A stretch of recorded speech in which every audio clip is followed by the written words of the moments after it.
Biokimia kelas B yang beranggotakan saya Emron Pena Putra dengan ujung NIM 016.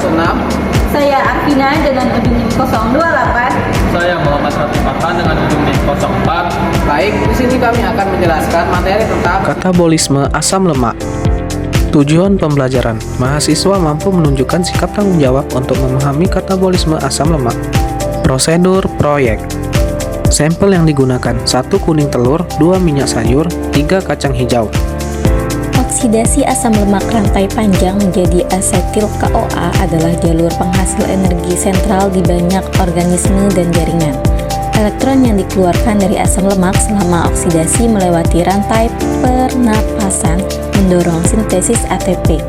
Asetil KOA yang dihasilkan dari asam lemak dapat teroksidasi sempurna menjadi CO2 dalam siklus asam sitrat, menghasilkan konservasi energi lebih lanjut. Meskipun peran biologis oksidasi asam lemak berbeda dari organisme ke organisme, mekanismenya pada dasarnya sama. Proses 4 langkah berulang yang disebut beta oksidasi, di mana asam lemak diubah menjadi asetil KOA. Pembahasan.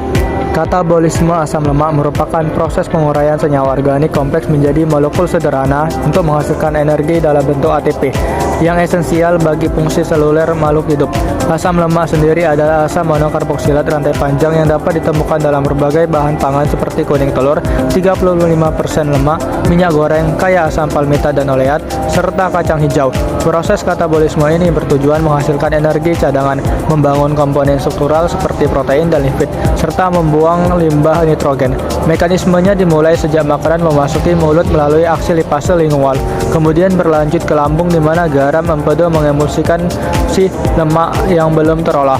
Tahap krusial terjadi di usus halus. Di sini enzim lipase intestinal dan pankreas memecah trigliserida menjadi monogliserida dan asam lemak bebas yang lebih sederhana. Setelah struktural lemak cukup kecil untuk menembus membran traktus gastrointestinal, molekul tersebut masuk ke sirkulasi darah untuk didistribusikan ke hati, sel otot, atau disimpan dalam jaringan adiposa sebagai energi cadangan.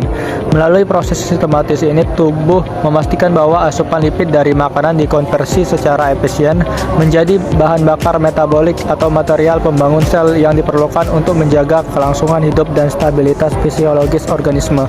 Kesimpulan, katabolisme asam lemak merupakan proses pemecahan asam lemak untuk menghasilkan energi yang disimpan dalam bentuk ATP. Asam lemak banyak terdapat dalam berbagai bahan pangan seperti kuning telur, minyak goreng, dan kacang hijau yang mengandung lemak jenuh maupun tak jenuh. Proses katabolisme ini berfungsi untuk menyediakan energi bagi tubuh, berperan dalam penyusunan komponen tubuh, serta membantu pembuatan limbah nitrogen. Katabolisme asam lemak berlangsung terutama ketika tubuh membutuhkan energi atau saat lemak digunakan sebagai cadangan energi. Pencernaan asam lemak dimulai sejak di mulut, berlanjut di lambung dengan bantuan empedu, dan kemudian berlangsung lebih lanjut di usus halus hingga hasil pemecahannya dapat diserap ke dalam darah. Ya, dari kami akhiri. Wassalamualaikum warahmatullahi wabarakatuh.